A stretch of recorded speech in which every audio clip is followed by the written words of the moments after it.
तर अशा सगळ्याच त्यांच्या विरोधकांच्या थेट उत्तर देण्यापेक्षा काम करून दाखवलं आणि आपण उत्तर दिलेलं आहे. म्हणून एक विशेष कार्यक्रम भारतीय जनता पार्टीच्या वतीने आयोजित केलेले संपूर्ण महाराष्ट्रभर 28 तारीखला म्हणजे नारळी पौर्णिमेच्या रक्षाबंधनच्या पूर्वसंध्येला 18 तारीखला पूर्वसंध्येला संपूर्ण महाराष्ट्राभरातल्या सगळ्या जिल्ह्यांमध्ये एकाच वेळी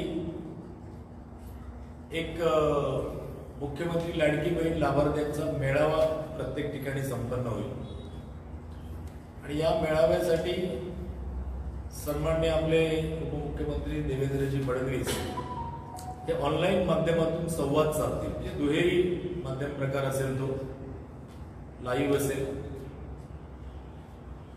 आणि अशा वेळी महाराष्ट्रातल्या सगळ्याच लाडक्या भगिनींशी त्यांचा संवाद होईल. महाराष्ट्र प्रदेशाने लाडक्या बहिणींचा लाडका देवाभाऊ असं त्या उपक्रमाला म्हटलेलं आहे. लाडक्या भगिनींचा लाडका देवाभाऊ. मुंबईवरून ते संवाद साधतील. तिथे एक मोठा महिलांचा मेळावा आहे आणि प्रत्येक जिल्ह्यातल्या लाभार्थी महिलांशी ते या नेटच्या माध्यमातून संवाद साधतील. सिंधुदुर्ग जिल्ह्यामध्ये 18 तारीखला 4 वाजता शरद कृषी भवन या ठिकाणी सिंधुदुर्ग जिल्ह्यातील मुख्यमंत्री माझी लाडकी बहीण योजनेच्या लाभार्थ्यांचा एक मेळावा. खरं तर मेळावा म्हणण्यापेक्षा देवेंद्रजींचे आभार मानण्यासाठी ही सगळी लाभार्थी मंडळी त्या ठिकाणी गोळा होणार आहे. तर सिंधुदुर्गाचं 2000 महिला त्या ठिकाणी उपस्थित करण्याचं आमचं नियोजन सगळ्यांच्या समवेत आता झालं. शरद कृषी भवनचा वरचा खालचा हॉल आणि गरज पडल्यास समोरून टेंट हॉल अशा पद्धतीने सगळ्या महिला त्या ठिकाणी उपस्थित होतील. 2000 महिलांचं नियोजन झालंय. 4 वाजता हा कार्यक्रम चालू होईल आणि त्यानंतर देवेंद्रजी त्यांच्याशी संवाद साधतील. सिंधुदुर्ग जिल्ह्याची आकडेवारी आपल्याला माहीतच आहे. 1,50,000च्या दरम्यान अर्ज जमा झाले. 1,46,000 अर्ज ऑनलाईन पाठवले गेले आणि 1,04,000 महिलांच्या खात्यामध्ये पैसे सुद्धा जमा झाले. 3,000चा हप्ता. म्हणजे ही मोठी उपलब्धी आहे खरं तर. त्यामुळे सिंधुदुर्ग जिल्ह्यातल्या मुख्यमंत्री लाडकी बहीण योजनेअंतर्गत ज्या काही लाभार्थी भगिनी आहेत आमच्या आहेत त्यांना भारतीय जनता पार्टीच्या वतीने एक आवाहन आहे की ह्या सगळ्या भगिनींनी 18 तारीखला शरद कृषी भवन या ठिकाणी जमावं आणि देवेंद्रजींची संवाद साधत त्यांचे आभार मानण्याचं जे आम्ही एक उपक्रम हातात घेतलेला आहे त्यामध्ये सगळ्यांनी सहभागी व्हावं अशा प्रकारची विनंती भारतीय जनता पार्टीच्या वतीने आम्ही करतो आहोत. त्या ठिकाणी ज्या महिला लाभार्थी आहेत बरेचशा आता आमच्या कार्यकर्त्यांकडे त्यांनी समाधान व्यक्त केल्याचं, आनंद व्यक्त केल्यानंतरचे कालपासूनचे व्हिडिओ आहेत त्या सगळ्याचं त्या ठिकाणी आपण हे करू, प्रक्षेपित करू. ते व्हिडिओ वगैरे त्या ठिकाणी आपण दाखवू. अशा पद्धतीचा कार्यक्रम असेल तर तुमच्या माध्यमातून थोडी याला व्यापक प्रसिद्धी मिळावी की एक चांगला उपक्रम आहे. आणि या उपक्रमाच्या यशस्वीनंतर अनेक महायुती सरकारचे जे काही चांगले उपक्रम आहेत त्यामध्ये घोडा घालणाऱ्या मविया सरकारला एक चांगली चपराक मिळालेली आहे की लोकांना आता कळून चुकले की ते नुसते सांगतात, बोलतात. खटाखटच्या सगळ्या वल्गणा होत्या आणि प्रत्यक्ष खटाखट खात्यामध्ये जमा होण्याची प्रक्रिया ही निवडणुकीपूर्वी न सांगताही या सगळ्या विषयामध्ये लगेच अस्तित्वात उतरली. त्यामुळे या सगळ्या महायुती सरकारला पूर्ण सिंधुदुर्ग जिल्ह्यामध्ये तर आपल्या सगळ्यांना माहितीच आहे की लोकांचा भरपूर प्रतिसाद आहे, त्याला लोकांचा पाठिंबा आहे या सगळ्या विषयाला, महायुतीच्या सगळ्याच विषयाला. पण संपूर्ण राज्यभर सुद्धा हीच परिस्थिती चांगल्या पद्धतीने लक्षात येते. आपण सगळ्यांनी त्या कार्यक्रमाला उपस्थित राहावं असं निमंत्रण तुम्हाला आताच देतो. प्रत्यक्ष आपण फोनवरही सांगू संध्याकाळी 4 वाजता. धन्यवाद. अजून सुरू आहे वाढ होईल याच्यामध्ये त्या संख्येमध्ये जे अर्ज आता जे अर्ज वरती गेलेत ऑनलाईन ज्यामध्ये त्रुटी नाही त्यातल्या त्रुटी दूर करून जातील आणि जितके असं सबमिट होतील वरचे छाननीनंतर त्या सगळ्यांना पैसे मिळतील. हे काल सिस्टीममध्ये एक जो प्रायोरिटी बेसवर टाकलेलं होतं त्यातले 1,04,000 महिलांना मिळाले.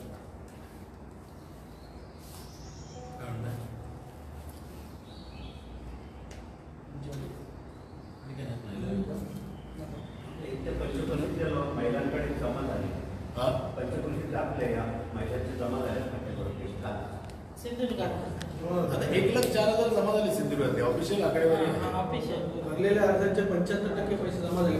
साधे किरकोळ म्हणजे KYC त्याचं काही किंवा अपडेट नाही. कालपर्यंत 1,46,495 मुलांच्या अकाउंटला पैसे जमा झाले. 1,04,194 हे टोटल आहे ते.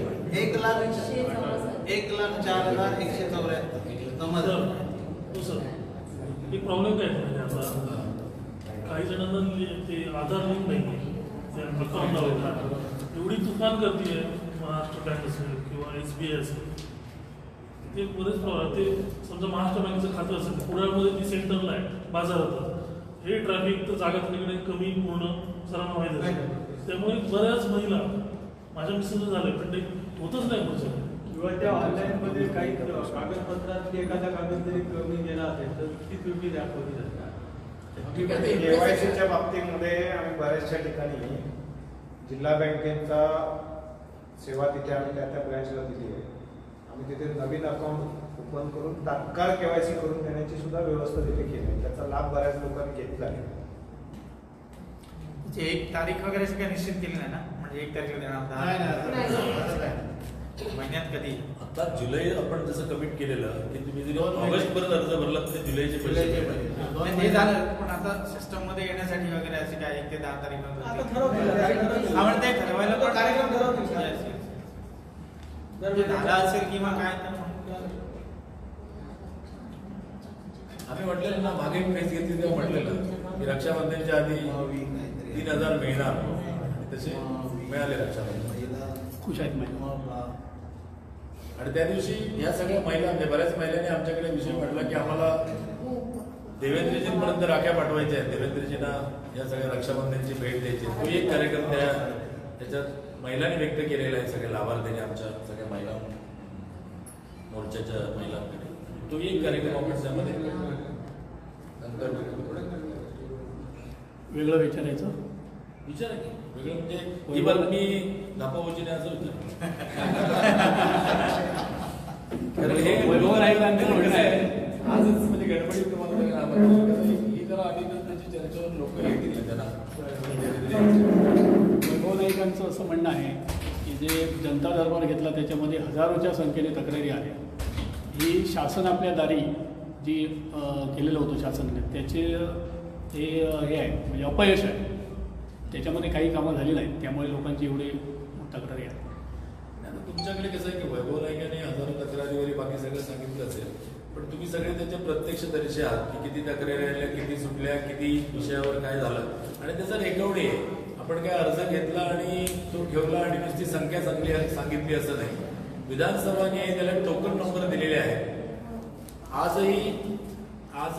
सकाळी एक अर्ज आला 241 नंबरचा आणि तो म्हणाला परवा सांगितलेलं साहेब पुढे काय होणार. तो अर्ज मी यांना विचारलं कलेक्टर साहेबांना की काय तुमची सिस्टीम आहे.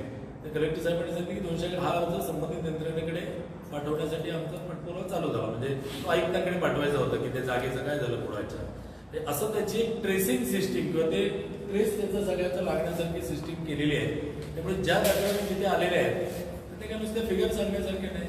त्यांनी पण काहीतरी असं आहे की दरबार घ्यावा, जनता दरबार घ्यावा, आमसभा घ्यावी, लोकांना सामोरं जावं आणि मग त्यांनी या विषयात बोलावं. शासन आपल्या दारी आणि जनता दरबारी दोन वेगवेगळे दर्शक. शासन आपल्या दारीमध्ये शासनाच्या ज्या विविध योजना आहेत त्याची लोकांना माहिती देण्याकरता ती योजना होत्या.